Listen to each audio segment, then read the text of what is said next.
शाम जिनकी नए झगड़ों में फसादों में कटी, रात बस खुदकुशी करने के इरादों में कटी, ऐसे कमबख्तों को मरने से बचा लूं तो हंसूं। भारत में रहना है तो भारत से प्यार करो, नहीं इस भारत से मुख मोड़ जाइए। जिस मुल्क के रिवाज रीति नीति हो पसंद, उस मुल्क से ही नेज नाता जोड़ जाइए। एक राजा ने मांग भरी फिर मेरा मस्तक फोड़ दिया। एक राजा ने मांग भरी फिर मेरा मस्तक फोड़ दिया। 5 साल वाला गठबंधन 10 महीने में तोड़ दिया। सुलझा विवाद श्री राम जन्मभूमि वाला, बन रहा मंदिर है जय सिया राम की। नाच नर नारी झूम धरती को चूम चूम, देवगण बोले जय जय अयोध्या धाम की। तुमने गोकुल की गोपियों से अगर क्या बात है। प्रेम का व्याकरण पढ़ा, फर्क नहीं होता है राजा और भिखारी में, दोनों की सांसें काटी हैं समय की तेज कटारी ने। भारत के नौजवानों भारती पुकारती है, भेदभाव छोड़कर साथ साथ आइए। गाँव पे लगी है फिर भारती की लाज, आज सिंहनाद कर सोए राष्ट्र को जगाइए। दोस्तों नमस्कार, मैं डॉक्टर प्रवीण शुक्ल आपको प्रणाम करता हूं। सतमौला कवियों की चौपाल में आपका हार्दिक स्वागत करता हूं। हर पल मस्ती और रंगीन विद सतमौला नमकीन, इससे बेटर है नथिंग। सतमौला नमकीन डिफरेंट टेस्ट है बेमिसाल, पनीर भुजिया भी कमाल, इसके टेस्ट के सब शौकीन। हाँ सतमौला नमकीन, सतमौला स्वीट्स एंड नमकीन, इससे बेटर है नथिंग। हाँ सतमौला नमकीन।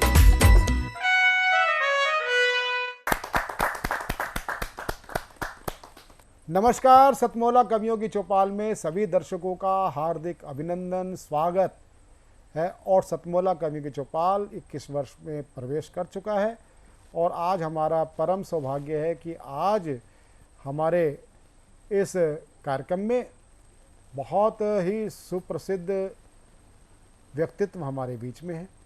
हमारे बीच में है पधारने वाले हैं, अभी थोड़ी देर बाद वो होंगे मुख्य अतिथि श्री अनंत विजय जी, एसोसिएट एडिटर दैनिक जागरण। हमारे बीच में उपस्थित हैं देश के लब्ध प्रतिष्ठित कवि रंजय अत्रिशे जी। आप श्रेष्ठ कवि हैं और दिल्ली पुलिस में मुख्यालय में आप सहायक पुलिस आयुक्त हैं। आप आज हमारे कार्यक्रम में पधारे, आपका हार्दिक स्वागत है। हमारे बीच में उपस्थित हैं देश की लब्ध प्रतिष्ठित मधुर गीतकार प्रीति त्रिपाठी।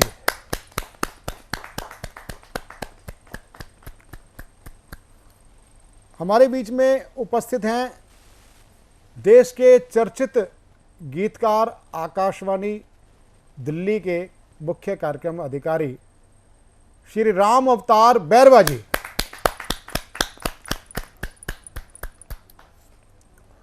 हमारे बीच में उपस्थित हैं देश के लब्ध प्रतिष्ठित हास्य व्यंग हस्ताक्षर ओम प्रकाश कल्याणी जी। आप भारतीय संसद में संयुक्त निदेशक हैं। आज आपका हार्दिक स्वागत है। और भी कभी जो लोग जुड़ेंगे, अनंत विजय जी हमारे बीच में आने ही वाले। और मैं सबसे पहले हास्य व्यंग के हस्ताक्षर, आप संसद भवन में संयुक्त निदेशक हैं और मैंने एक कार्यक्रम में कल्याणी जी को सुना। आप सुनते तो मित्र तो पुराने हैं, लेकिन सुना वो इस प्रकार कविता पाठ करते हैं।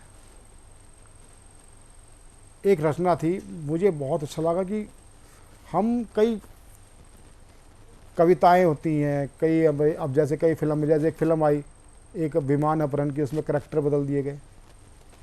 हम कभी बात नहीं करते थे हम दो हमारे 12, हम कभी बात नहीं करते थे 72 हूरों पर, हम कभी बात नहीं करते थे अजान पर, ऐसी फिल्में भी आ रही हैं। और कई पुराने प्रचलन कहावतें हैं, गुनाहों का देवता। भाई गुनाहों का देवता क्यों? गुनाह तो उर्दू शब्द है, गुनाहों का खुदा क्यों नहीं हो सकता? हास्य व्यंग होता है तो वह हिंदू देवताओं पर ही क्यों होता है, क्यों नहीं दूसरे धर्म पर होता? तो ऐसी रचना मुझे मिली, बहुत मैं इस व्यक्ति को प्रणाम करता हूँ कि उसने उस ऐसी अद्भुत रचना पढ़ने जा रहे हैं हास्य व्यंग की। उनका नाम होता है ओम प्रकाश कल्याणी जी। जोरदार ताली के साथ हम उनका स्वागत करें। अब मैं आपको एक ऐसी रचना सुनाने जा रहा हूँ जो कि मेरे दिल के बहुत करीब है। एक काल्पनिक रचना है, मेरे अपने विचार हैं। एक कुत्ते और मनुष्य के बीच एक काल्पनिक संवाद है, उसके माध्यम से समाज की विद्रूपताओं को पेश करने का प्रयास किया है। इस कविता के सारे पात्र काल्पनिक हैं और किसी जीवित या मृत व्यक्ति से इनका कोई सरोकार नहीं। वाह। इस डिस्क्लेमर के साथ ये कविता पढ़ता हूँ, सुनिएगा और आनंद लीजिएगा। कि मेरा एक दोस्त है भोला। एक दिन भोला अपने प्यारे कुत्ते रॉकी से बोला, सुन यार रॉकी, तुझे कुत्ता बनाकर भगवान ने की बहुत नाइंसाफी। वो तुझे कुत्ता ना बनाकर इंसान बनाता तो बहुत मजा आता। हम दोनों साथ साथ खाते पीते और सोते, और तुम हमेशा भौं भौं करके ऐसे ना रोते। रॉकी बोला, माना कि जानवर हूं पर मेरे जज्बातों से ऐसे ना खेलो, और इंसान कहने से कहीं अच्छा है तुम मुझे 2-4 गालियां ही दे लो। इंसान कहने से कहीं अच्छा है कि तुम मुझे 2-4 गालियां ही दे लो। अरे तुम इंसानों ने तरक्की खूब की है पर तुम अपना विवेक खोते जा रहे हो। हम जानवरों में तो फिर भी इंसानियत बची है, तुम इंसान आज जानवर होते जा रहे हो। बहुत अच्छे, बहुत अच्छे, बहुत अच्छे। तुम इंसान आज जानवर होते जा रहे हो। क्या तुमने कभी सुना है कि कोई कुत्ता बम विस्फोट करके अपने साथी कुत्तों को मार आया हो? यह काम सिर्फ मनुष्य करता है। क्या तुमने सुना है कि कोई कुत्ता बम विस्फोट करके अपने साथी कुत्तों को मार आया हो, या फिर किसी कुत्ते ने यूरिया और शैम्पू से दूध बनाया हो? बहुत अच्छे, बहुत अच्छे। या फिर किसी कुत्ते ने यूरिया और शैम्पू से दूध बनाया हो, या फिर किसी कुत्ते ने गरीब जनता की जेब काटी हो और अपने किसी रिश्तेदार को कोयला खदान बांटी हो? किसी कुत्ते ने कभी कोई स्कैम भी नहीं किया है, और ना इन ढोंगी बाबाओं की तरह अपने भक्तों को धोखा दिया है।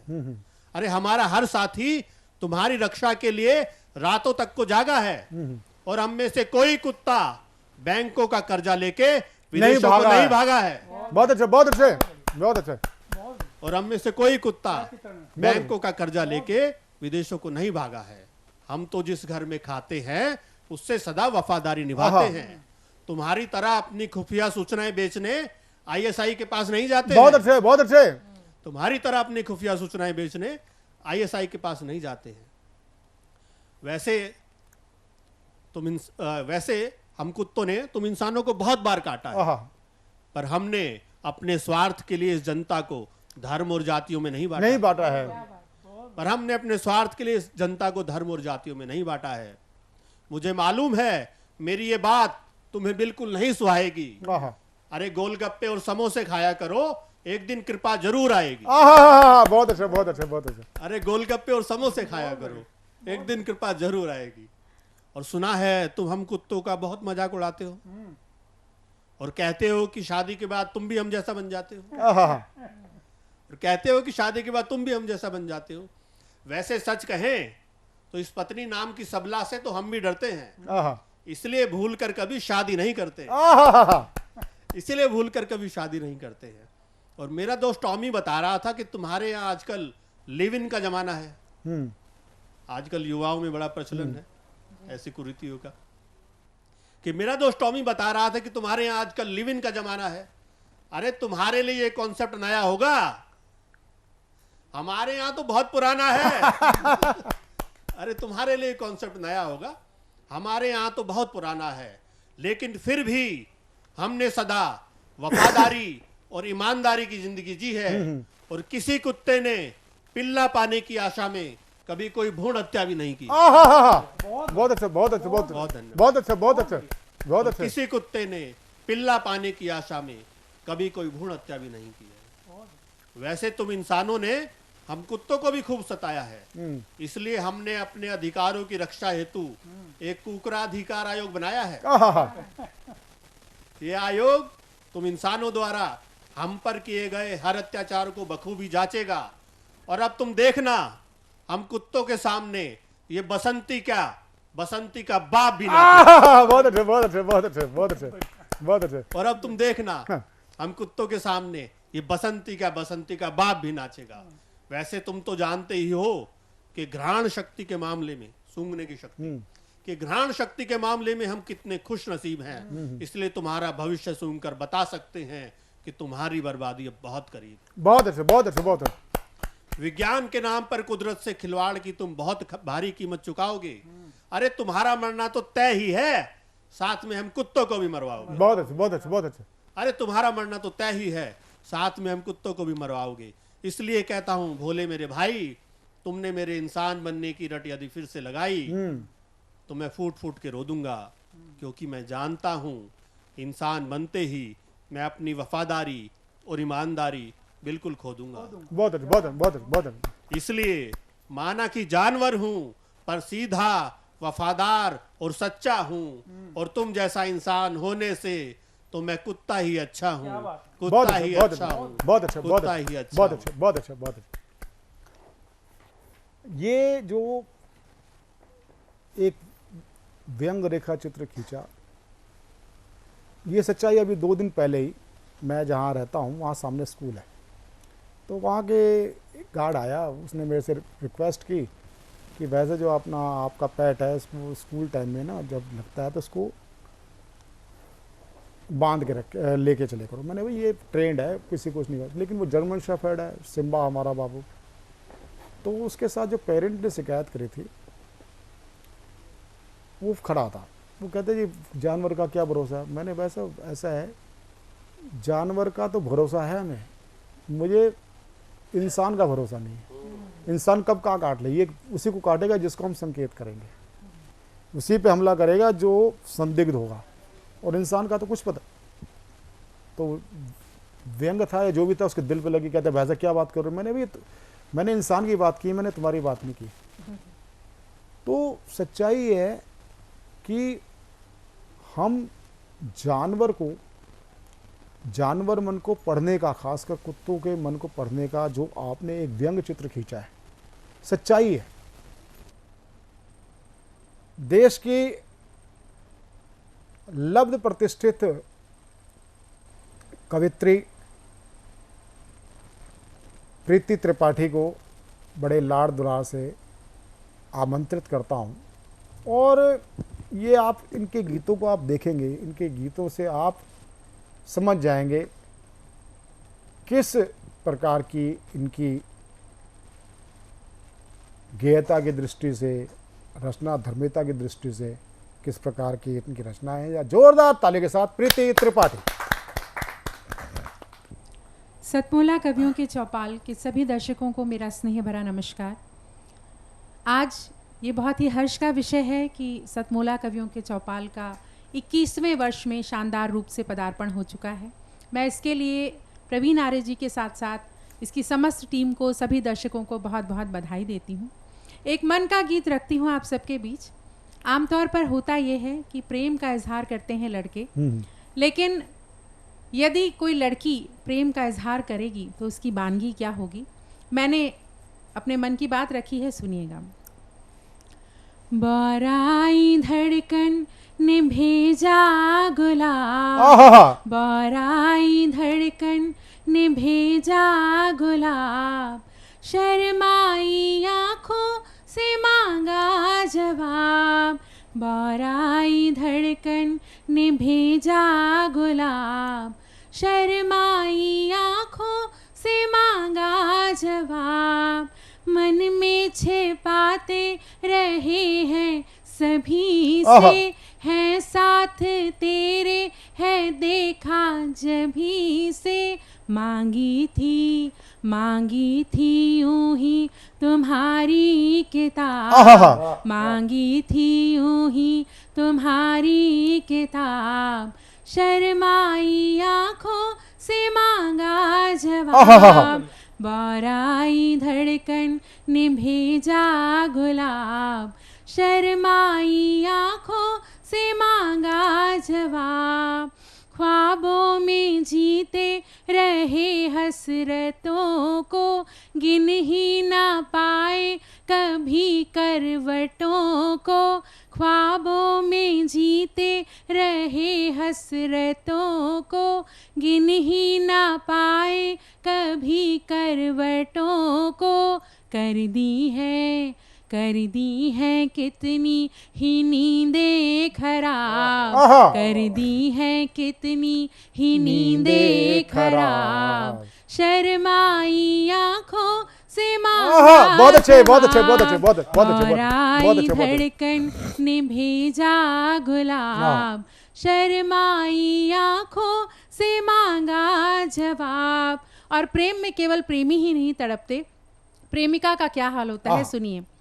सुलगा किए हैं तेरी याद लेके, कश तुमने खींचे हैं मेरे नशे के, सुलगा किए हैं तेरी याद लेके, कश तुमने खींचे हैं मेरे नशे के, बोतल बोतल बिना ही उड़ेली शराब, बोतल बिना ही उड़ेली शराब, शर्माई आंखों से मांगा जवाब, बाराई धड़कन ने भेजा गुलाब, शर्माई आंखों से मांगा जवाब, हाथों को दे दो तपिश आशिकी की, हाथों को दे दो तपिश आशिकी की, होठों को दे दो छुअन मौसिकी की, इस बार ठंडी पड़ी बेहिसाब, इस बार ठंडी पड़ी बेहिसाब, शर्माई आंखों से मांगा जवाब, बाराई धड़कन ने भेजा गुलाब, शर्माई आंखों से मांगा जवाब। बहुत बहुत शुक्रिया। बहुत अच्छे, बहुत अच्छे। ये थी देश की लव प्रतिष्ठित कवित्री डॉक्टर प्रीति त्रिपाठी। अब मैं जिन चर्चित गीतकार को प्रस्तुत करने जा रहा हूँ, मैं तो एक बहुत अदना सा व्यक्ति हूँ, एक ये निजी चैनल है, किंतु एक सरकारी संस्थान में बैठा हुआ व्यक्ति कविता और हिंदी की अलग जगा रहा है। आज से नहीं, मैं राम अवतार बैरवा जी को 7-8 वर्षों से जब से जाना है। वो एक ऐसा व्यक्तित्व है, बड़ा विनयशील, विनम्र, अगर मैं कहूँ डाउन टू अर्थ, बड़ा ही संवेदनशील व्यक्तित्व है। और इतनी गज़ल जैसी विधा के पारखी शायर होने के बावजूद भी और इतनी महती जिम्मेदारी निभाने के बावजूद मैंने कभी भी इनके अंदर हल्का सा भी अहम नहीं देखा। मैं ऐसे भाई राम अवतार बैरवा जी को बड़े ही श्रद्धा भाव के साथ मैं आमंत्रित करता हूं कुछ चुनिंदा गज़लों के लिए। जोरदार तालियों के साथ डॉक्टर राम अवतार बैरवा।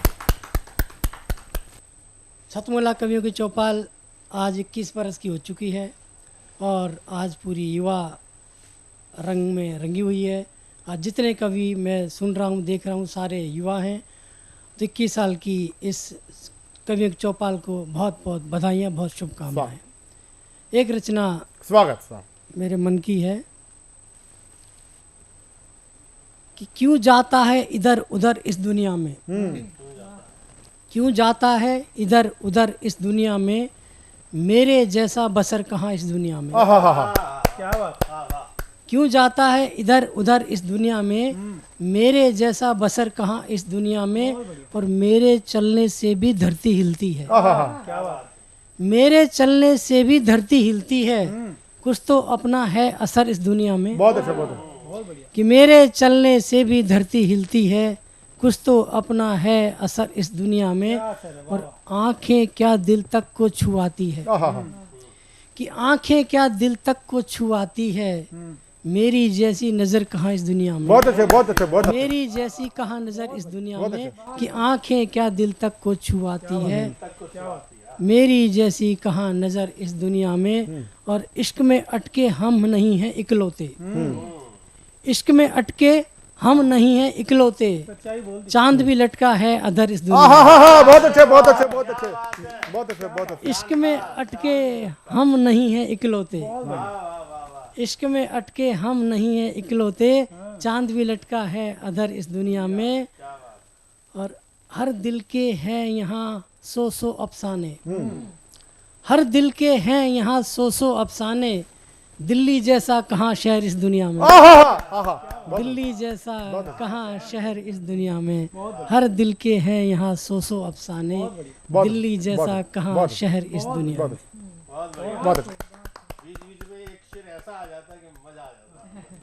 और अब मैं जिनको आमंत्रित करना चाहता हूँ, देश के हमारे श्रेष्ठ कवि रंजय अत्रिश्य जी, आप धीर गंभीर रचनाओं के साथ आपकी कविताओं में जो तत्व होता है प्रेरणा का, आध्यात्म का,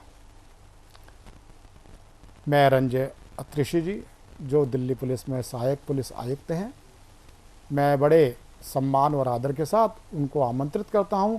जहाँ जोरदार तालियों के साथ हम रंजय अत्रिश्य जी का स्वागत करें। सतमोला कवि चौपाल के सभी देखने वालों को मेरा नमस्कार, आपका हार्दिक अभिनंदन। मेरी नज़्म है, इसका उन्वान है हम फिर मिलेंगे। सुनिए कि हम फिर मिलेंगे, हम फिर मिलेंगे चांदनी रातों में, प्यार की बातों में, दहकती चट्टानों में, खुले आसमानों में, खुले आसमानों में हम फिर मिलेंगे। हम फिर मिलेंगे तेरे सांसों की महकती हुई खुशबुओं में, और फुर्सत के उन्हीं लम्हों में हम फिर मिलेंगे। हम फिर मिलेंगे बरसात की बूंदों में, पहाड़ों पे फैली हुई सूरज की किरणों में, अलसाई हुई धूप में, बादलों में, हवाओं में, खलाओं में हम फिर मिलेंगे। हम फिर मिलेंगे, हम फिर मिलेंगे दूर वो जो एक नदी बहती है ना, उसके किनारे पे हम फिर मिलेंगे। आपसे अनुरोध है, पहुंचे मेरे साथ, जहां जहां मैं लेकर जा रहा हूं कोशिश करें वहां पहुंचने की। कि हम फिर मिलेंगे दूर वो जो एक नदी बहती है ना, उसके किनारे पे, उसके किनारे पे, छत पे, चौबारे पे और मन के द्वारे पे हम फिर मिलेंगे। हम फिर मिलेंगे पर्वतों पे बिखरी बर्फ पर और अनंत रेगिस्तानों की गर्म रेत पर हम फिर मिलेंगे। हम फिर मिलेंगे उस जगह जहां वक्त ठहरा हुआ है सैकड़ों सदियों से, जहां वक्त ठहरा हुआ है सैकड़ों सदियों से, जहां कश्तियां बातें करती हैं मदमस्त नदियों से हम फिर मिलेंगे। हम फिर मिलेंगे सच और झूठ के पर्दे से बहुत आगे, सच और झूठ के पर्दे से बहुत आगे हम फिर मिलेंगे, क्योंकि मिलना ही हमारा मुकद्दर है। हम फिर मिलेंगे क्योंकि मिलना ही हमारा मुकद्दर है जाना, और जो ना मिल पाए तो, और जो ना मिल पाए तो इंतज़ार करना मेरा, बहुत अच्छा, इंतज़ार करना मेरा बदलती हुई ऋतुओं में, गिरती हुई पत्तियों में, बरसते हुए पानी में, हर अधूरी कहानी में। बहुत अच्छा, बहुत अच्छा, बहुत अच्छा। इंतज़ार करना मेरा बदलती हुई ऋतुओं में, गिरती हुई पत्तियों में, बरसते हुए पानी में, हर अधूरी कहानी में। फिर तुम और मैं मिलकर हम हो जाएंगे, फिर तुम और मैं मिलकर हम हो जाएंगे, और मिल जाएंगे हवाओं में, कंदराओं में, नाचती लहरों में, बेलोस बातों में, बेलोस बातों में, सुबह में, रातों में हम फिर मिलेंगे। बहुत अच्छे, बहुत बहुत। हम फिर मिलेंगे और फिर मिलते रहेंगे। हम फिर मिलेंगे और फिर मिलते रहेंगे, बस एतबार करना, मेरा इंतज़ार करना, हम फिर मिलेंगे। बहुत अच्छे, बहुत अच्छे, बहुत अच्छे, बहुत अच्छे। ये थे लब्ध प्रतिष्ठित कवि रंजय अत्रिशे जी, आपका हार्दिक साधुवाद। और अब मैं जिस व्यक्तित्व को मैं प्रस्तुत करना चाहता हूँ वो मेरे आदरणीय हैं, अनुकरणीय हैं। वो हैं हमारे बड़े भाई श्री अनंत विजय जी। आप संप्रति दैनिक जागरण समूह के एसोसिएट एडिटर हैं। आप फिल्म क्षेत्र से भी आप जुड़े हैं। आपको सुना जाता है बड़ी गंभीरता के साथ, आपकी बात को लोग शिरोधार्य करते हैं। तो आज अनंत विजय से हम दो प्रकार की बात करेंगे। एक तो हम इस सतमोला कवियों की चौपाल में अपने मन की बात करें कि आपको आकर के कैसा लगा, और फिर आपके कार्य क्षेत्र के बारे में बात करेंगे, और आप साहित्य विशेषकर कविता के क्षेत्र में आपकी दृष्टि क्या है, इस पर हम बात करेंगे। सबसे पहले आप सतमोला कवियों की चौपाल में आए हैं, शुभेच्छा के नाते आप मन की बात अपनी करें, आपका हमें पाथे मिले। अनंत विजय जी, क्या जोरदार तालियों के साथ हम स्वागत करें। बहुत धन्यवाद प्रवीण जी, और आपने इस महत्वपूर्ण कार्यक्रम में मुझे आमंत्रित किया, इसके लिए हृदय तल से आपका आभार। और मेरी कवियों को लेकर धारणा बहुत खराब थी। मैं थोड़ा कटु बोलने के लिए जाना भी जाता हूँ, लेकिन अभी जब मैं सतमोला कवियों की चौपाल में, चाहे त्रिपाठी मैम हो, चाहे सर हो, चाहे इन दोनों की कविताओं को सुनकर मुझे लगा कि हास्य से आगे कुछ और भी है। जैसे कहते हैं ना, डर के आगे जीत है। तो मुझे लगता है कि हार मतलब ये हास्य के आगे संदेश है। आप देखो जिस प्रकार से उन्होंने चांद का गढ़ा, जिस प्रकार से इन्होंने चिड़िया और पंख का बिंब रचा, या जिस प्रकार से इन्होंने प्रेमिका और प्रेमी के संवाद के बहाने से समाज पर तंज कसा। हमारे गुरुदेव आदरणीय नरेंद्र कोहली जी कहा करते थे कि व्यंग या हास्य जो है आपकी करुणा से उपजता है। बहुत अच्छा। और आपको बताऊं, नरेंद्र कोहली जी ने व्यंग लिखना शुरू किया जब उनके एक पुत्र की मृत्यु हो। और तो हमारी दृष्टि खुली। हमें व्यंग का मतलब लगता था हल्का फुल्का हंसी मजाक, लेकिन मैं आपको प्रवीण जी विशेषकर और सारे कवियों को, सारे मित्रों को साधुवाद देना चाहता हूं कि आप लोग कविता के क्षेत्र में ऐसा कार्य कर रहे हैं जिसकी अनुगूंज लंबे समय तक सुनाई देगी। आप सबको बहुत बधाई देता हूं। और सतमोला कवियों की चौपाल, इस प्लेटफॉर्म को मैं नमन करता हूं कि आप ऐसे कवियों को, जैसे उस बच्चे पर आपने टिप्पणी की, लेकिन उस बच्चे का उत्साह देखिए। वो लुधियाना से चलकर आपने उनको चुना। ये आपकी एक दृष्टि भी है कि उतनी दूर बैठा हुआ गैर हिंदी प्रदेश में गैर हिंदी भाषी और हिंदी में कविता लिख रहा है, आपने उसको चुना, आपने उसको सहेजा, आपने उसको मंच दिया और आपने उसको एक दृष्टि भी दी। तो ये बड़ी बात है। ये सिर्फ मनोरंजन का मंच, मनोरंजन ठीक है, टेलीविज़न चैनल पे चलता है, उनकी अपनी उनका अपना व्याकरण होता है, उस हिसाब से टेलीविज़न चैनल चलता है, लेकिन उसी व्याकरण में प्रवीण आर्य जैसे लोग भी होते हैं जो उसी मंच का इस्तेमाल कवियों की नई पौध को खड़ा करने और पुराने कवियों को, जो मतलब हमारी वय के कवि हैं। और एक और महत्वपूर्ण बात मुझे लगी कि यहाँ विभिन्न पेशे के जुड़े हुए लोग हैं। सर पुलिस से जुड़े हुए हैं, सर संसद में हैं, और तो इस प्रकार से अगर आप देखें तो मतलब मुझे लगता है कविता सुरक्षित है हिंदी में। बिल्कुल। तो हालांकि बहुत सारे चुटकुले और मस्खरेबाजों ने कविता को बहुत, आपने इनके संदर्भ में कहा कि आपकी मौलिकता को, और मौलिकता सर ऐसे ही स्थानीय बिंबों के आधार पर सामने आते हैं। बहुत अच्छे। अगर आप दूसरे को देखकर कुछ सोचते हैं, कुछ ग्रहण करते हैं, ठीक बात है। ये उर्दू में बड़ी एक गड़बड़ी है। उर्दू में सब एक दूसरे की चोरी करते हैं और कहेंगे उस फला शायर की जमीन एक है। जमीन के नाम पर जो चोरी होती है उर्दू में, वो सहूलियत हिंदी वालों को नहीं है। जैसे ही आप किसी की पंक्तियां उठाएंगे आप पकड़ में आ जाएंगे। तो मुझे लगता है कि कविता की जो परिभाषा है कि वियोगी होगा पहला वो कवि यहाँ से उपजाओ, उससे आगे जाकर आप लोग कविता लिख रहे हैं और इसके लिए आप सब बधाई के पात्र हैं। मुझे लगता है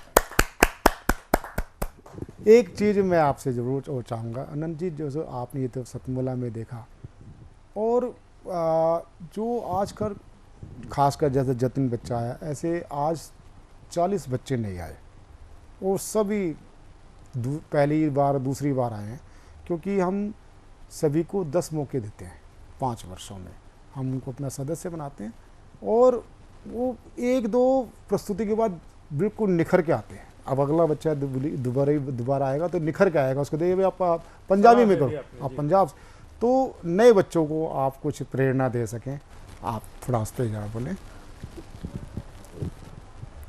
बच्चों के लिए क्या मतलब, जो युवा कवि हैं उनको मैं सिर्फ इतना कहना चाहता हूं कि अपने पूर्वज कवियों को खूब पढ़ें।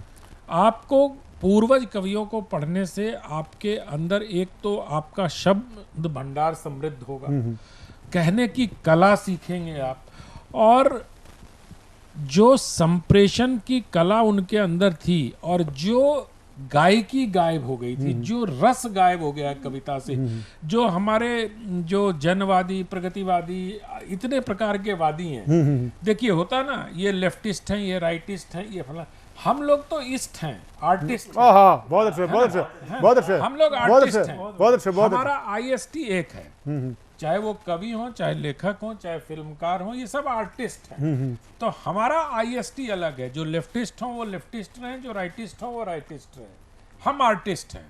तो आप बच्चों को आर्टिस्ट बनने का प्रयास करना चाहिए। लेफ्टिस्ट और राइटिस्ट तो बाद में आप स्वयं बन जाएंगे।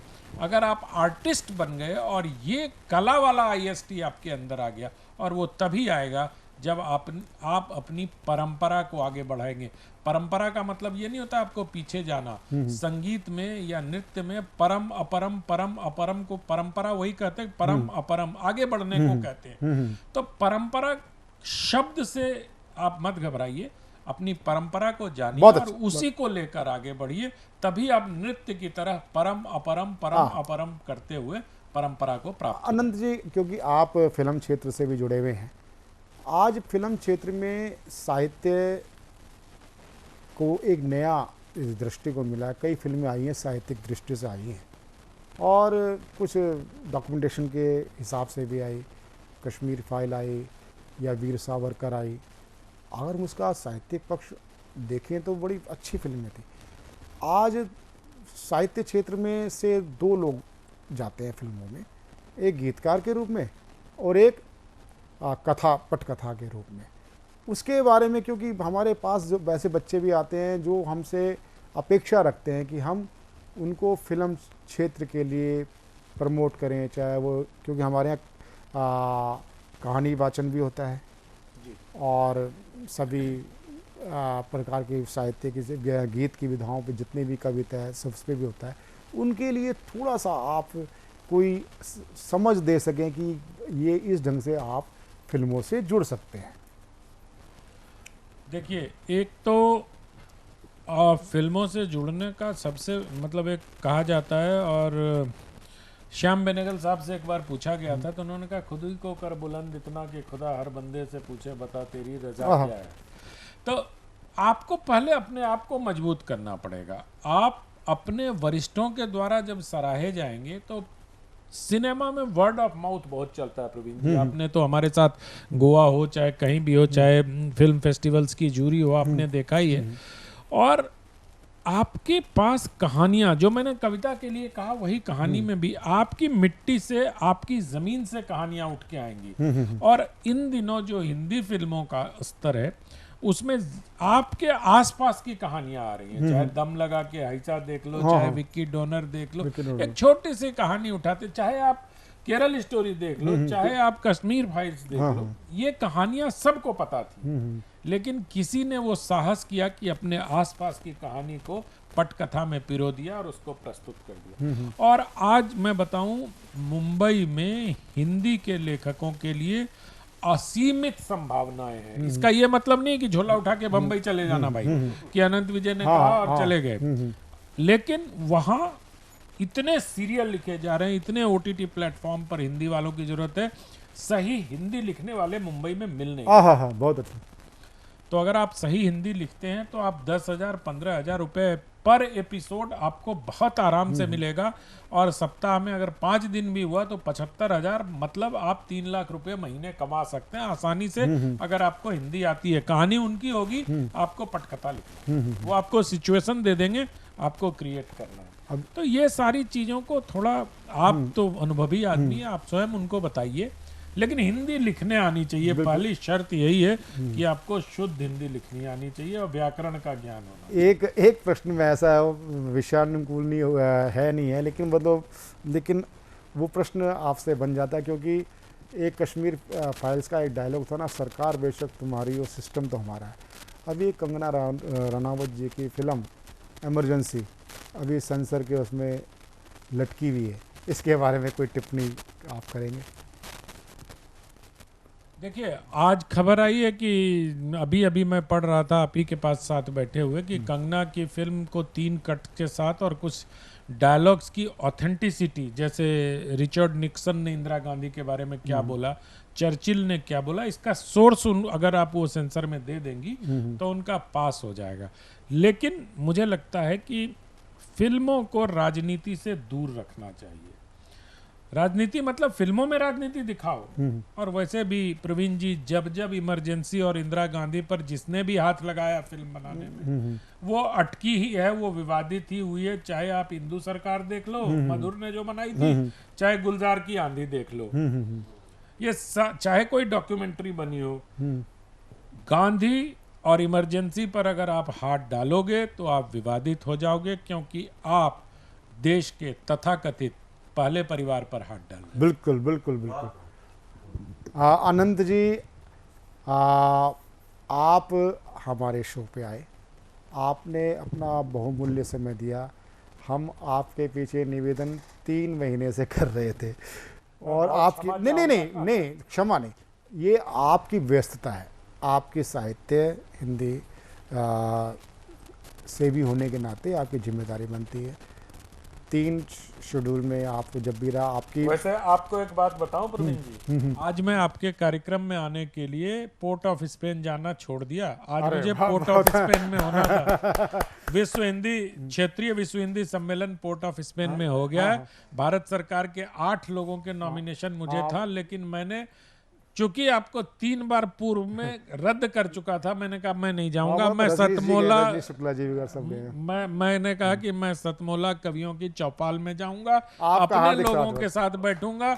बाद में विदेश जाने के बहुत मौके मिले। बहुत आनंद जी, मैं आपके लिए बहुत आभारी हूँ। आप की जो कमिटमेंट है, सबसे बड़ी बात है कि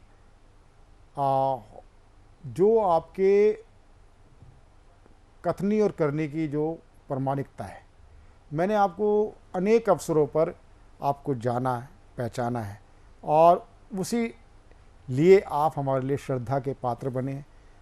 आप भविष्य में भी सतमोला कवियों की चौपाल में अपना अमूल्य समय जब आपके पास उपलब्धता होगी आप देंगे। 21वीं में आया हूँ, 50वीं में आऊँगा, ये वादा करके जा रहा हूँ। तो ये 20 वर्ष अभी हम लोग और जिए। कोई बात नहीं, बिल्कुल ये एक हमारी सकारात्मकता है। तो सतमोला कवियों की चौपाल में अभी आप हमारे साथ थे, हमारे विशिष्ट मुख्य अतिथि, विशिष्ट अतिथि, और सभी जो लोग अलग अलग क्षेत्र से। अब आपने श्रेष्ठ और ज्येष्ठ कवियों को भी सुना। मैं सभी आप श्रेष्ठ और ज्येष्ठ कवियों का आभार व्यक्त करता हूं। मिलते हैं एक छोटे से कमर्शियल ब्रेक के बाद सतमोला कवियों की चौपाल में प्रशांत अवस्थी और मीना कौशल के साथ।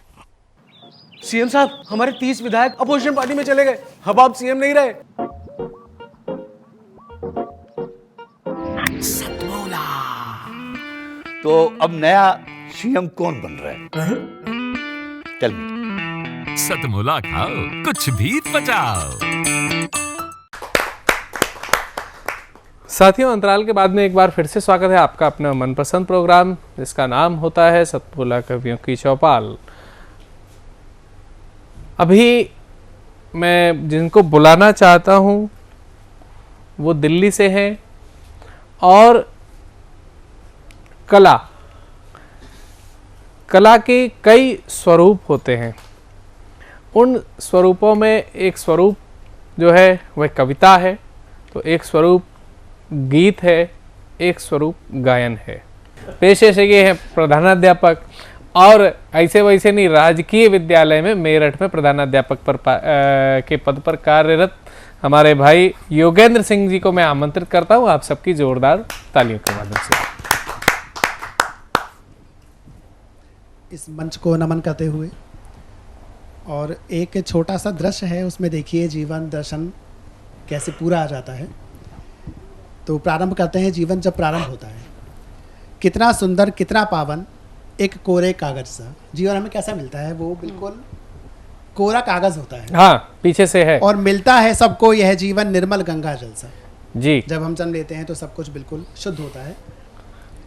और साथ में क्या मिलता है, और मिलती है दृष्टि साथ में सुंदर इसे बनाने को। बल, बुद्धि, शक्ति सब हैं रूप नया सजाने को। जी जी।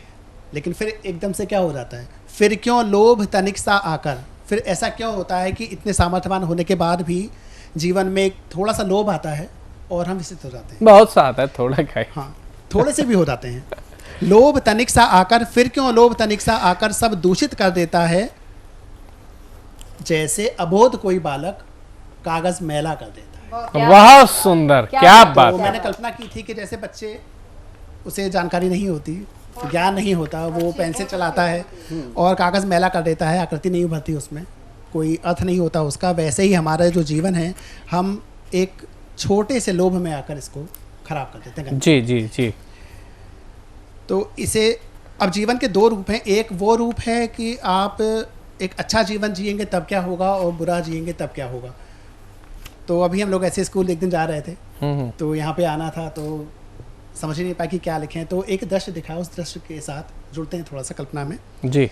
कि कल ही देखकर मन घबराया, पड़े थे कुछ शब्द सड़क किनारे। जुड़, कल्पना जुड़ेगा थोड़ा सा कि हम लोग बस ट्रेवल कर रहे थे और पास में देखा कि कुछ शब्द पड़े हुए थे। कल ही देखकर मन घबराया, पड़े थे कुछ शब्द सड़क किनारे, सन्नाटा पसरा था वहाँ पर, सन्नाटा था बिल्कुल। साथ में उनके कोई नहीं था। शव पड़े हैं, ना मानव ना कोई जानवर, प्राण कहाँ उनमें थे बाकी, बस पक्षी नोच रहे थे सारे। अपना अपना हिस्सा लेकर दूर गगन में ओझल होते, जिसका हमने ले लिया है उसका चुकाना पड़ेगा ना, मृत्यु के बाद चुकाना पड़ेगा। तो यही सांकेतिक था कि वो जो पक्षी थे वो अपना अपना हिस्सा उसके मांस से ले रहे थे और अपना हिस्सा लेकर जा रहे थे, क्योंकि शायद उसने कभी लिया होगा उनका, तो वापस ले रहे हैं वो। जी, बहुत सुंदर दृष्टांत। बस पक्षी नोच रहे थे सारे, अपना अपना हिस्सा लेकर दूर गगन में ओझल होते, और न जाने कितने थे बाकी, और न जाने कितने पक्षी थे जो अभी भी उस शव को खा रहे थे, अपना हिस्सा लड़कर लेते। वो अपना हिस्सा ले रहे थे क्योंकि कभी ना कभी उसने भी उनका हिस्सा लिया होगा। जी। और सारांश ये है कि अगर ले लिया तनिक किसी का, अगर आपने अपने जीवन में किसी भी रूप में किसी से कुछ ले लिया तो उसे यहीं लौटाना होगा। न्याय यही है अटल जगत का, सब कुछ यहीं चुकाना होगा। छुप जाएगा सब कुछ सबसे, मन से क्या छुप पाएगा, जैसा दिया है तूने सबको वैसा ही तू पाएगा। अब एक दृश्य वो है कि जिसका जीवन बुरा था उसके साथ तो ये हो रहा है, लेकिन जिसका जीवन अच्छा बीता उसके साथ क्या हो रहा है। थोड़ा आगे शोर बहुत था, थोड़ा और आगे बढ़े तो बहुत शोर था। कल्पना से थोड़ा जुड़िएगा। जैसे संसार उमड़ आया, इतनी भीड़ थी, लगा मानो कि पूरा संसार वहीं इकट्ठा हो गया। उसके पास कोई नहीं था क्योंकि उसका जीवन बुरा था। जिसका जीवन अच्छा उसके पास में ऐसा लगा मानो कि सारा संसार उमड़ आया। क्या मानव, क्या पशु पक्षी, संपूर्ण प्रकृति की छाया, तिल भर जगह नहीं दिखती थी प्रवेश कहीं भी पाने को। उनके समीप नहीं कोई जा पा रहा था क्योंकि इतनी भीड़ थी। मानो सब में होड़ मची थी अपना उन्हें बनाने को। मृत्यु के बाद भी लोग उन्हें अपनाना चाहते थे क्योंकि श्रेष्ठ बड़ा था शायद जीवन, सम्मान बहुत उसने पाया। प्राण नहीं थे उसमें भी बाकी, प्राण उसमें भी नहीं थे। जिसे पक्षी नोच रहे थे, प्राण इसमें भी नहीं है, लेकिन वो अकेला था, सन्नाटा था, वहाँ कोई नहीं था, प्राण नहीं थे उसमें भी, बाकी फिर भी सबने अपनाया, फिर भी उसे सबने अपना लिया, क्योंकि उसके जीवन इतना अच्छा रहा होगा कि मृत्यु के बाद भी लोग उसे अपनाना चाहते हैं। और बस एक अंतिम पंक्तियाँ हैं जिसमें जीवन का सारांश है कि यदि है विश्वास तनिक भी तुमको कि पुनर्जन्म फिर होता है, अगर आपको जरा सा भी ये विश्वास है कि पुनर्जन्म कहीं पे भी होता है, अगर हमें फिर से ईश्वर के पास ही जाना है, यदि है विश्वास तनिक भी तुमको पुनर्जन्म फिर होता है, जैसे हम आए हैं जगत में फिर वैसा होना होता है, तो मन के कागज़ को, जो मन है ना ये भी कागज़ ही तो है, तो मन के कागज़ को प्रिय मेरे मैला मत होने देना, यदि भूलवश हो जाए कभी कुछ दोहराव नहीं होने देना, जितना सुंदर आए हो तुम वैसे ही बनकर रहना, और इस जीवन के आकर्षण को शून्य नहीं होने देना, इस जीवन के आकर्षण को शून्य नहीं होने देना। सबका बहुत बहुत आभार और संचालक महोदय का विशेष आभार और इस मंच को नमस्कार। आपका बहुत बहुत धन्यवाद कि आपने ऐसी रचना सुनाई कि कुछ लोग हाथ पांव सब जोड़ के माफ़ी मांगने में तैयार हो गए। हमको भी लगा कहाँ कहाँ क्या कांड किए हैं। अब ज़्यादा समय न लेते हुए मैं चलना चाहता हूँ एक ऐसे व्यापारी के पास में जो कहते हैं हमारे व्यापार बड़े छोटे छोटे से हैं लेकिन बहुत मोटे मोटे से हैं। तो आइए देखते हैं कि उनके व्यापार कितने छोटे मोटे हैं, कविताओं में भी झलकेंगे। तो बुलाते हैं आप सबकी जोरदार तालियों से रवि अरोड़ा जी को। धन्यवाद दोस्तों। सरस्वती का बास मेरी कविता का नाम है जी। कहते हैं हम जो भी बोलते हैं 24 घंटे में एक बार हमारी सांस पे कुछ ऐसा आता है कि वो बात सच्ची हो जाती है। हमने बुजुर्गों से भी यही सुना था। तो आजकल जैसे सब तरफ टेंशन का माहौल है, हर रिश्ते में खटास आ चुकी है, चाहे बाप बेटा हो, अड़ोसी पड़ोसी हो, ननद भाभी हो, कोई भी हो। लोग आजकल अपने दुख से दुखी नहीं है जितना दूसरे के सुख से दुखी हैं। मेरे पास एक मकान है, इसके पास 4 कहाँ से आ गए, मेरे पास तो एक कार है, इसके पास 3 कहाँ से आ गई। तो लोग जो है ना टेंशन में आते हैं, इस वजह से कई लोग वो बाद वाली चीज़ें सारी सर के पास है। डिप्रेशन में आ जाते हैं कुछ लोग, फिर बीमारियों को पास बुला लेते हैं, हार्ट की बीमारी होगी, बीपी हो गया, शुगर हो गया जी। तो आपने देखा होगा कई बार लोग जो है ना इस चक्कर में कहते हैं हे भगवान ऐसे जीवन से तो मौत भली, या हे भगवान मुझे उठा ले। मान लो आपने कहा हे भगवान मुझे उठा ले और वो सचमुच उठाने आ गए जमदूत उठाने आ गए तो क्या होता है? 2 मिनट की कविता है। हाँ, यही कहेंगे 2 मिनट और रुक जाइए। जिंदगी के गमों से घबराकर मैंने कहा हे भगवान मैं सब करूंगा जो मर्जी करवा ले, या तो मेरे दुख दूर कर या फिर मुझे ही उठा ले। अब मेरा इतना कहते ही, ये सरस्वती का वास था, मेरे इतना कहते ही दरवाजे के पास कुछ आहट सी आई। 2 काले कुलटे इंसान जैसे होते हैं मुंबई के भाई। एक बोला चलो हमारे साथ, जीवन से नाता तुम्हारा जुदा हो गया है और भगवान ने तुम्हें याद किया, तुम्हारा वक्त पूरा हो गया। मेरी सांस धक, दिमाग सुन, सूरत पड़ गई काली। भगवान को अपनी परेशानी क्या सुनाई, मैंने तो मुसीबत बुला ली। ये आजकल के इंसान तो इंसान, भगवानों को भी क्या हो गया है, इनसे तो जैसे मजाक करना भी गुनाह हो गया। मैंने कहा हे भगवान तू ही भाई, तू ही बहन, तू ही पिता और तू ही मेरी माता है।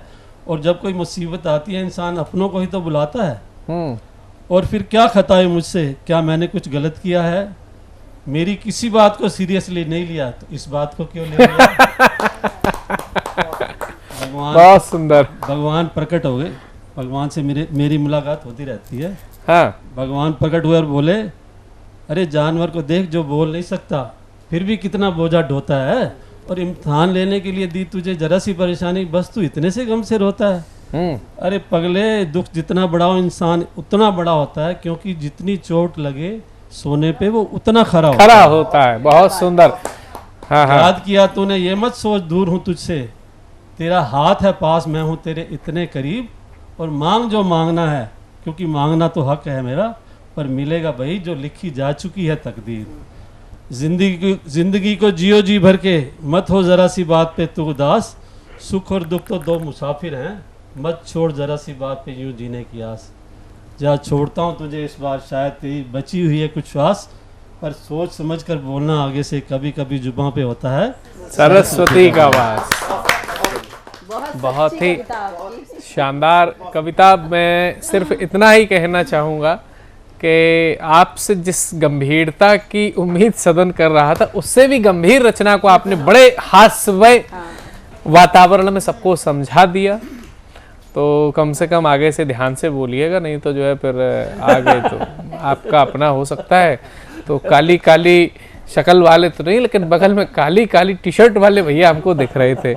आइए चलते हैं अगली कवित्री के रूप में हमारे बीच में दिल्ली से ही पधारी हुई चंद्रकांता सिवाल जी को मैं आमंत्रित करता हूं आप सबकी जोरदार तालियों के माध्यम से। बहुत बहुत धन्यवाद संचालक महोदय जी और साधना टीवी के सभी श्रोताओं का मेरा सादर नमस्कार। गुरुओं का हमारे जीवन में विशेष महत्व है और गुरु को नमन करते हुए मेरे भाव विशेष। मात पिता करो गुरु नमन, कहते हैं गुरु ज्ञान मना। मात पिता करो गुरु नमन, कहते हैं गुरु ज्ञान मना। शुचि सोच का शुभ है वंदन, कहते हैं गुरु ज्ञान मना।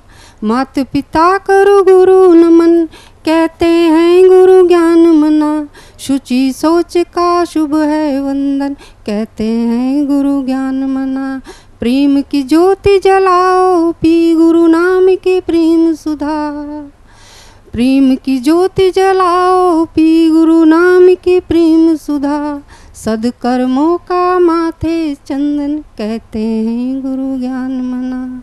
सदकर्मों का माथे चंदन, कहते हैं गुरु ज्ञान मना। अभी हमने रक्षाबंधन का पर्व मनाया और बहनों के लिए विशेष सम्मान में बहना के सम्मान का रखना हर दम ध्यान।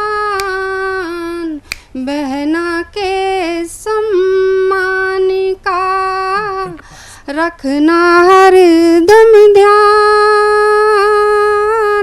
नित नित बढ़ता जाएगा अपना गौरव मान। अपना गौरव मान। बहना के अति प्रेम का नहीं जगत में मोल। बहना के अति प्रेम का नहीं जगत में मोल। स्नेह भाव की टोकरी देती भर भर तोल। देती भर भर तोल। और बेटियों को ही समर्पित मेरे भाव विशेष। प्रेम का शुभ रंग सजाती हैं बेटियां।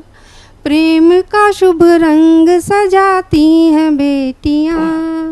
वक्त पड़े जहाँ भी लुटाती हैं बेटियां। जीवन की हर खुशी इन पे वारना। जीवन की हर खुशी इन पे वारना। दीप दिवाली के जलाती हैं बेटियां। दीप दिवाली के जलाती हैं बेटियां। और एक छोटी बहर की गज़ल आप सभी के समक्ष।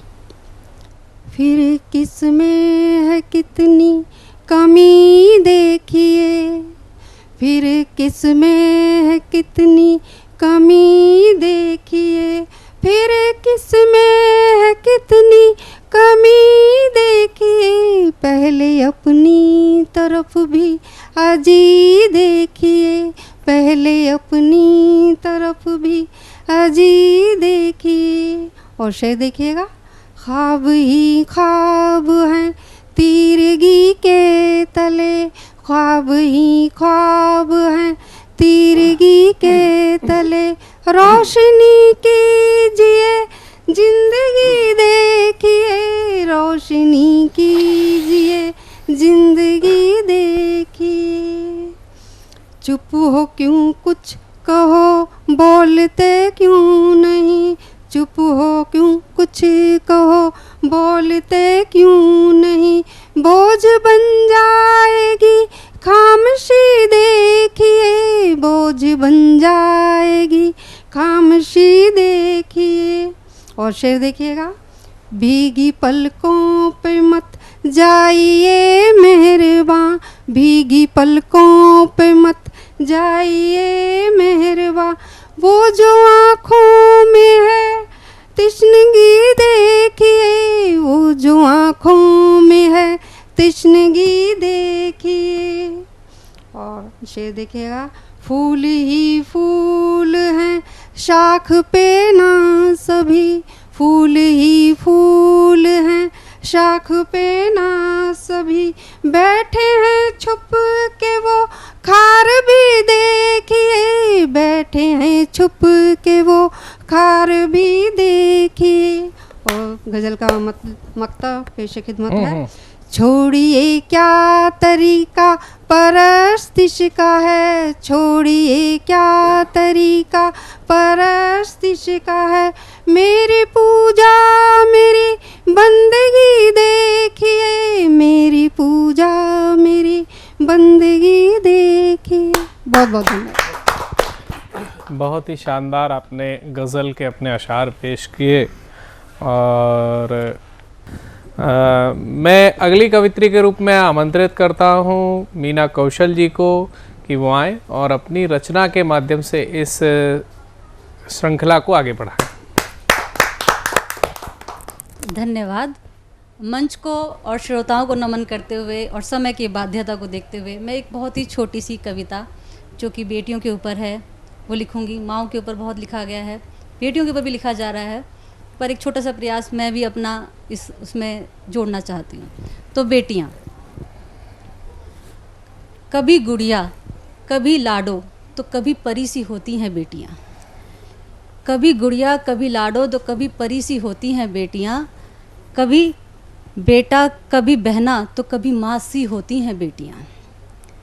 मुस्कान उमंग खुशी तो कभी फ़िक्र जगाती, मुस्कान उमंग मुस्कान फ़िक्र उमंग तो कभी खुशी जगाती, आशीष से उसके फलीभूत होती हैं बेटियाँ। बंद कमरे में खिड़की से झांकते उजीते जैसी, बंद कमरे में खिड़की से झांकते उजीते जैसी, खट्टे कसीले बेटों में, खट्टे कसीले बेटों में मीठे सी होती हैं बेटियाँ। नन्हे नन्हे पैरों से आंगन नापती, नन्हे नन्हे पैरों से आंगन नापती, बुलंदियों को छूती हैं, आसमां पे भी उड़ के जमी से जुड़ी रहती हैं बेटियाँ। बेगानों को अपनाने में महारत जो रखती हैं, बेगानों को अपनाने में महारत जो रखती हैं, रौन के मायके की साथ ले जाती जब विदा होती हैं बेटियाँ। एक एक करके छूटते जाते जब सब, एक एक करके छूटते जाते जब सब, जीवन की उस सांझ में परिपक्व होते बीमे जैसी होती हैं बेटियाँ। धन्यवाद। बहुत ही शानदार। और बेटी होकर के कहीं ना कहीं आप भी किसी की बेटी हैं और आपने ये सब जो रचना बेटी के लिए कही है यह बेटियों के महत्व को दर्शाती है। मुझे लगता है कि हमको एक और अनुभवशील कविता को सुनना चाहिए और वह किसी न किसी अनुभवी कलम से ही आ सकती है। मैं आमंत्रित करता हूँ आप सबकी जोरदार तालियों से झांसी से पधारी हुई उमा शर्मा जी को। धन्यवाद आपका और मंच को नमन करती हूँ और एक मुक्तक से शुरू करती हूँ। जी। जिंदगी को अलग ढंग से जीती हूँ मैं, जिंदगी को अलग ढंग से जीती हूँ मैं, मान अपमान का घूंट पीती हूँ मैं, मान अपमान का घूंट पीती हूँ मैं।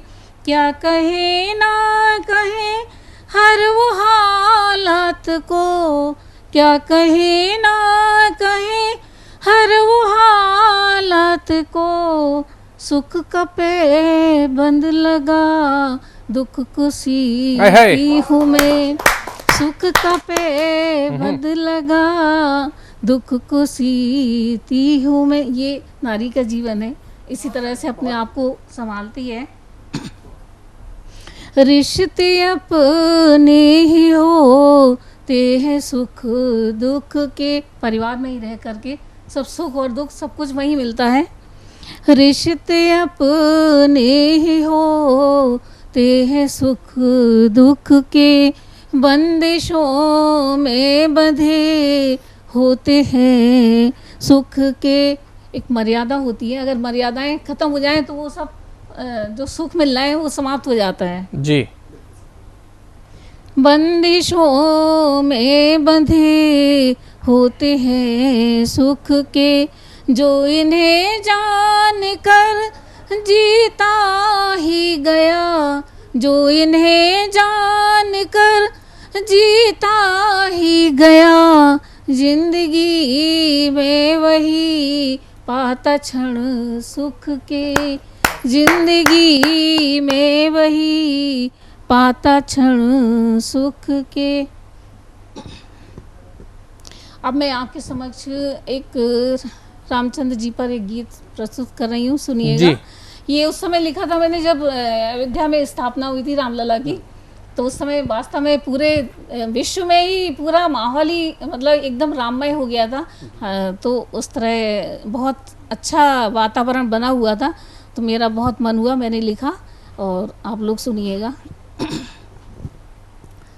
अब घर घर में प्रभु श्री राम की, अब घर घर में प्रभु श्री राम की अद्भुत भक्ति छाएगी, सारा जनमानस जाग गया, रामायण गाई जाएगी। बहुत सुंदर, बहुत सुंदर। सारा जनमानस जाग गया, रामायण गाई जाएगी। सरयू की लहरों में राम, नवखग के कलरव में राम, तरवर की छाया में राम, बच्चे बच्चे के मन में राम। मतलब पूरा विश्व ही राम में, कहीं मतलब कहाँ राम नहीं है, हर जगह प्रभु है। तरवर की छाया में राम, बच्चे बच्चे के मन में राम, सकल विश्व ही हुआ राममय, सकल विश्व ही हुआ राममय, धर्म ध्वजा फहराएगी, सारा जनमानस जाग गया, रामायण गाई जाएगी, रामायण गाई जाएगी। मन प्राण प्रफुल्लित हुआ गान से, मन प्राण प्रफुल्लित हुआ गान से, दसों दिशाएं नमन कर रही, फूलों में मधुमास छा गया, झिलमिल झिलमिल चमन कर रही, फूलों में मधुमास छा गया, झिलमिल झिलमिल चमन कर रही। आगत युग में राम लला संग, आगत युग में राम लला संग, सिया जानकी आएगी, सारा जनमानस जाग गया, रामायण गाई जाएगी, रामायण गाई जाएगी। कौशल्या सा प्यार हो माँ का, कैकई सी माता। हम लोग कौशल्या को तो माँ है ही, कैकई को मतलब एक दूसरी दृष्टि से देखते कि मतलब एक खलनायिका की तरह से कैकई ने उनको वनवास भेजा राम को, लेकिन ये उनकी माया थी। अगर कैकई राम को वनवास नहीं भेजती तो ये सारी रामायण ही नहीं होती। तो कौशल्या सा प्यार हो माँ का, कैकई सी माता, त्याग तपस्या किए मूरत, दोनों को सुख दुख भाता, दिया मान दोनों को राम ने, दिया मान दोनों को राम ने, वो ममता कहलाएगी, सारा जनमानस जाग गया, रामायण गाई जाएगी, रामायण गाई जाएगी।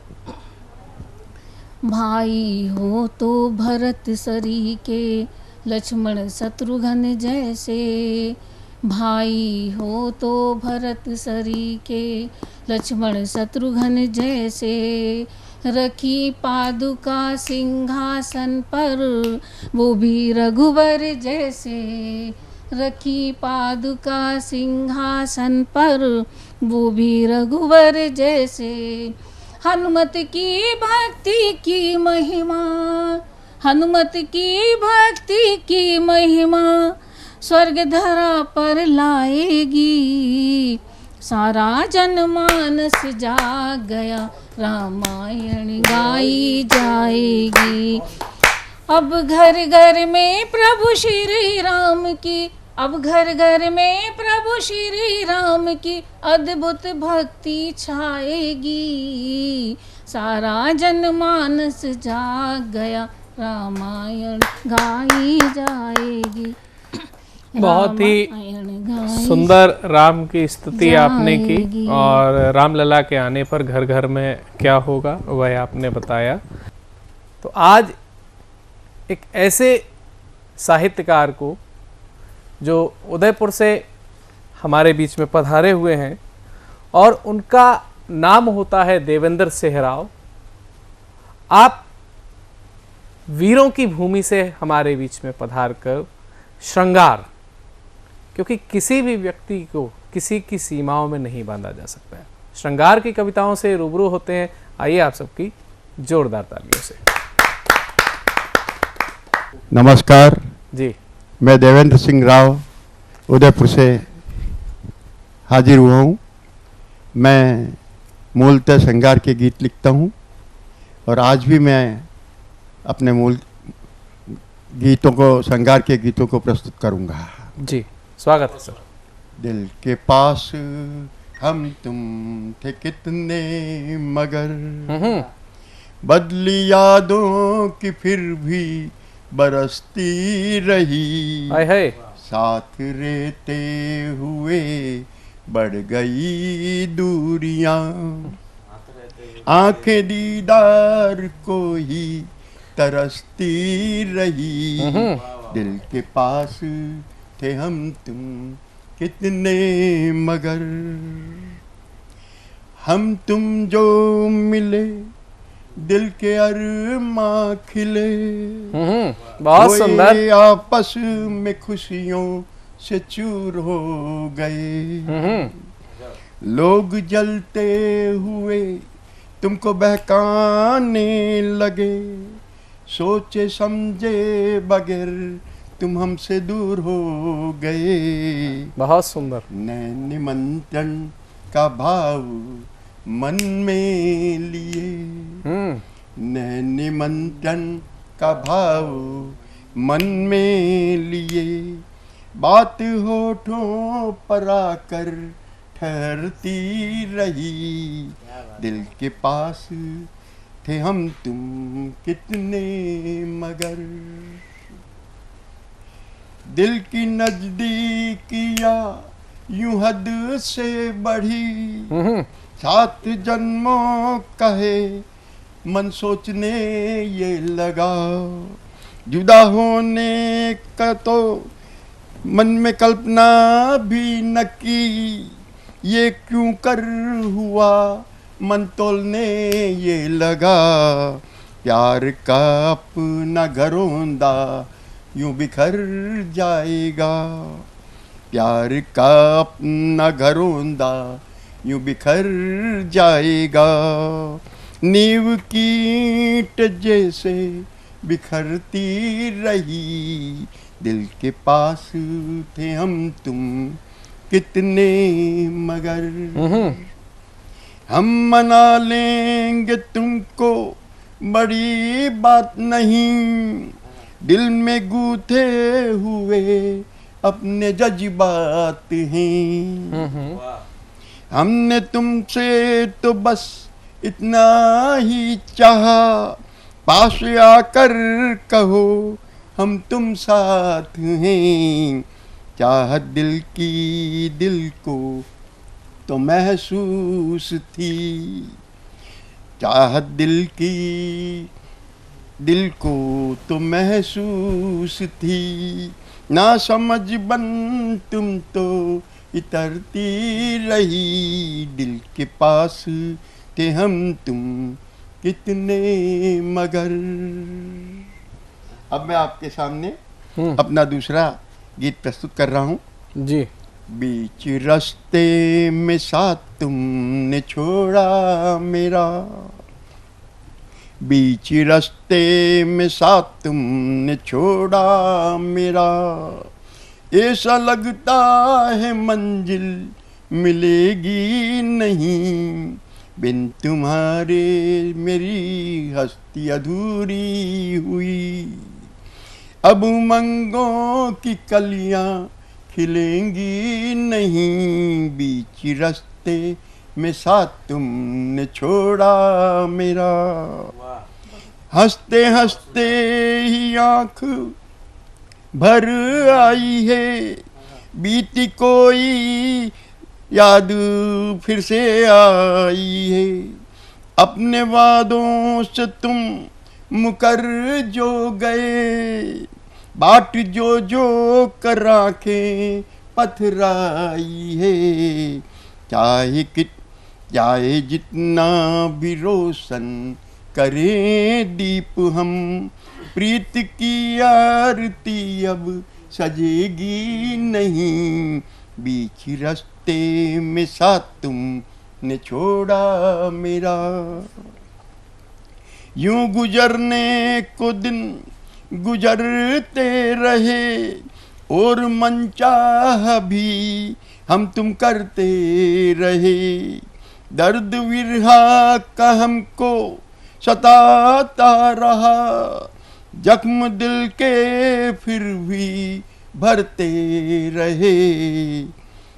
झूठी हमदर्दियाँ अब जताना न तुम, कमी अब तुम्हारी खलेगी नहीं, बीच रास्ते में साथ तुमने छोड़ा मेरा। जब भी तन्हाई में सोचोगी तुम, खुद को निर्दोष ही पाओगी तुम। वाह वाह, सारे वाह, वाह, इल्जाम हमने खुद ही पर लिए, अब ये वादा करो न रोगी तुम। हाल दिल सुनाने का अब मौका कहाँ, चाहतों की महफिल जमेगी नहीं, बीच रास्ते में साथी छोड़ा मेरा। बहुत ही शानदार आपने कविताएं पढ़ी, और उम्र के इस पड़ाव पर मोहब्बत को इस तरह से परिभाषित करना, मैं समझता हूँ कहीं ना कहीं आप बशीर अहमद साहब के उस शेर से प्रेरित हैं, जिसमें वो ये कहना चाह रहे हैं कि यूं मोहब्बत को उम्र भर करना, यूं मोहब्बत कर उम्र भर पढ़ना, ज़िंदगी इम्तिहान हो जैसे।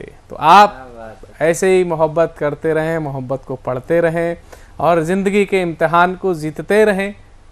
हमारी अगली जो कवित्री हैं वह भी कला के विभिन्न स्वरूपों से परिचित हैं, उनकी जानकारी रखती हैं, उनमें उन्होंने अपने अभ्यास को निरंतर करते हुए एक सिद्धि प्राप्त की है। मैं बुलाना चाहता हूं डॉक्टर कामना मिश्रा जी को, जो कि कवित्री भी हैं, सोशल एक्टिविस्ट भी हैं और नृत्य के क्षेत्र में भी उनकी विशेष उपलब्धियां हैं। आइए जोरदार तालियों से उनका स्वागत। बहुत बहुत धन्यवाद। मैं एक मुक्तक से शुरुआत करना चाहती हूँ, जी सुनिएगा। अरे जलने वालों ये क्या कर दिया है, अरे जलने वालों ये क्या कर दिया है, जलाकर चमन कोयला कर दिया है।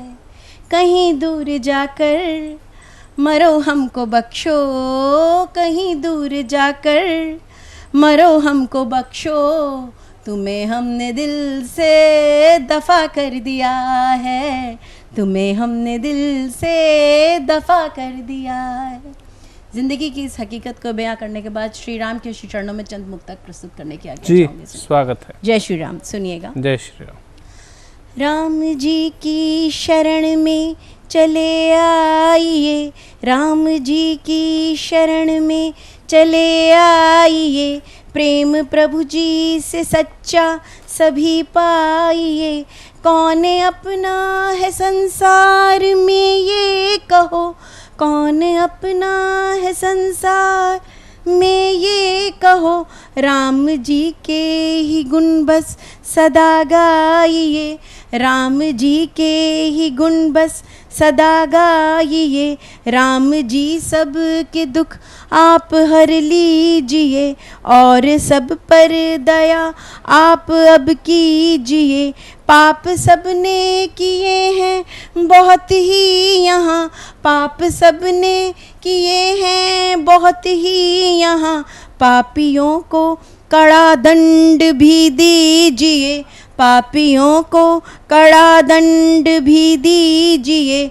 राम जैसे कहाँ जग में अब तात हैं, राम जैसे कहाँ जग में अब तात हैं। राम शत्रुघ्न लक्ष्मण भरत भ्रात हैं, राम लक्ष्मण भरत शत्रुघ्न भरत भ्रात हैं। प्रेम सबको बराबर किया राम ने, कलयुगी भ्रात दे आज आघात हैं, कलयुगी भ्रात दे आज आघात हैं। राम हनुमान के प्राण हैं मान हैं, जानकी माँ के मारुति तो अभिमान है। वास है उर में बस राम के नाम का, वास है उर में बस राम के नाम का। वे हमारे पवन पुत्र हनुमान हैं, वे हमारे पवन पुत्र हनुमान हैं। धन्यवाद।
नमस्कार दोस्तों, मैं अनिल मित्तल, चेयरमैन सतमोला ग्रुप।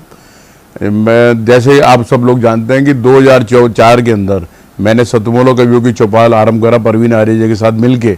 तो हमारा उद्देश्य दोस्तों यही था कि जो आज ये काव्य पाठ है, जो ये बुद्धिजीवी वर्ग जो ये सुंदर काव्य पाठ हम लोग करते हैं, तो वो धीरे धीरे आज के ज़माने में लुप्त ना होता जाए। जो आज मॉडर्नाइजेशन चल रहा है, जितना टीवी पे हम और भी चीज़ें बढ़ती जा रही हैं, तो ये ना हो कि हमारी पुरानी जो ये एक संस्कार थे, पुरानी सभ्यता थी, कविता पाठ था, वो धीरे धीरे ये लुप्त होता जा रहा था। तो इसीलिए हम दोनों ने मिलकर 2004 के अंदर सतमोला की कवियों की चौपाल आरंभ करी, जिसके अंदर हम ऐसा प्लेटफॉर्म देते रहे हैं जिसके अंदर नए से नए कवि जो भी कवि काव्य पाठ उसमें करना चाहे उसका स्वागत करते हैं हम लोग, उन्हें मौका देते हैं नए नए कवियों को। और आप लोगों से यही निवेदन है कि जो भी चाहे आप पहली बार काव्य पाठ करते हैं तो आप सतमोला कवियों की चौपाल के प्लेटफॉर्म पर आएँ, आप लोगों का स्वागत है। उसके अंदर आप अपनी मौलिक कविताओं को सुनाएं, उनके अंदर जो भी कमी होगी तो हमारे पुराने जो एक्सपीरियंस कवि हैं वो उनको सुधारेंगे और आपको और इम्प्रूव करने की कोशिश करेंगे। आपसे निवेदन है कि सतमोला कवियों की चौपाल में आएँ और अपना काव्य पाठ करें। सतमोला कवियों की चौपाल में आज आपके मध्य रहे बहुत श्रेष्ठ और ज्येष्ठ गीतकार, नए बच्चे, नई बेटियां, सबने अपनी अपनी श्रेष्ठतम प्रस्तुति करी। सतमोला कवियों की चौपाल 21 वर्ष से चल रहा अनवरत सहभागिता का प्रमाण है। साहित्यिक कार्यक्रमों में अनंत विजय जी भी जानते हैं, सभी लोग जानते हैं, प्रायोजक नहीं मिलते। आप लाफ्टर का कार्यक्रम कीजिए, सिंगिंग का, डांस का प्रोग्राम कीजिए, एक से एक कंपनी खड़ी हो जाएगी, लेकिन कविता के नाम पर कविता नहीं खड़ी होती, कंपनियां नहीं खड़ी होती, सब पीछे हाथ कर लेते। एक दो एपिसोड में आपको ऑब्लाइज करेंगे, पीछे उड़ जाएंगे। लेकिन ये प्रमाण है हमारी सहभागिता का, साधना टीवी का, सतमोला कंपनी के चेयरमैन श्री अनिल कुमार मित्तल जी का और इस दिन परिवार का। तीनों का शिव संकल्प रहा। इस कार्यक्रम के पीछे प्रेरणा क्या? अखिल भारतीय साहित्य परिषद की। उन्होंने हमें सबल दिया और जिम्मेदारी हमने ली, तीनों ने मिलकर के ली कि हमें कोई नेक्स्ट स्पॉन्सर ढूंढने की आवश्यकता नहीं रहेगी। 4-5 एपिसोड तक तो दिक्कत रही समझने में एक दूसरे को, लेकिन उसके बाद जो गति पकड़ी और आज ये 21 वर्ष में है। और जैसा अनंत जी ने हमें आश्वसनीय विश्वास दिलाया, जब हम 50वीं इसकी वर्षगांठ करेंगे तब अनंत जी हमारे साथ होंगे और बिल्कुल पूरी ऊर्जा के साथ होंगे। ये भाव जब हमारे विशिष्ट जन हमें देते हैं तो आपका भी कर्तव्य बनता है। मैं नवांकुर बच्चों को आपको आमंत्रित करता हूँ कि आपको यदि स्वस्थ प्लेटफॉर्म चाहिए, आपके पास कंटेंट हो, आपके पास रचना धर्मिता हो, हम आपको आश्वस्त करते हैं, हम आपको प्लेटफॉर्म देंगे। चाहे वो हिंदी हो, चाहे तेलुगु हो, चाहे तमिल हो, चाहे कन्नड़ हो, चाहे मलयाली हो, चाहे अरुणाचल की 32 बोलियों में से हो, चाहे आंचलिक किसी भी बोलियों में आप काव्य पाठ कर सकते हैं। हिंदी में 7 मिनट और भारतीय भाषा में 8 मिनट, 1 मिनट अनुवाद का हम देते हैं। ये लोकप्रियता से इतर कार्यक्रम है। हमारा मापक दर जो हमारा वो लोकप्रियता नहीं है, हमारा साहित्य और सत साहित्य, सत कविताओं को आगे बढ़ाने का है। आप हमारे साथ जुड़ना चाहते हैं, हम 5 वर्ष के लिए आपको अपने साथ जोड़ते हैं। 5 वर्ष में 10 बार आपको सुनिश्चित 6-6 महीने के अंतराल में आपको काव्य पाठ कराया जाता है और आप आगे जाएंगे। इस टीवी के माध्यम से नहीं, आप टीवी के माध्यम दिखेंगे, आपकी रचना आपको आगे लेके जाएगी। सतमोला कवियों की चौपाल के माध्यम से आप हमारे साथ सदस्य बन सकते हैं, टीवी पे आ सकते हैं। तो किस तरह? टीवी स्क्रॉल पे चल रहा नंबर 9711828183 9781828183। इस पे आप हमसे संपर्क कर सकते हैं। हमारी जो संपर्क टोली है वो आपसे संपर्क करेगी, आपको पूरा आपसे बातचीत करेगी और इस प्रकार आप हमसे जुड़ सकते हैं। और इस परिवार को आगे बढ़ के आप सुखद अनुभव करेंगे, हम भी सुखद अनुभव आपके साथ लेंगे और मिलते हैं अगले रविवार इसी प्रकार ज्येष्ठ और श्रेष्ठ कवियों, श्रेष्ठ जनों के साथ सतमोला कवियों की चौपाल में। नमस्कार।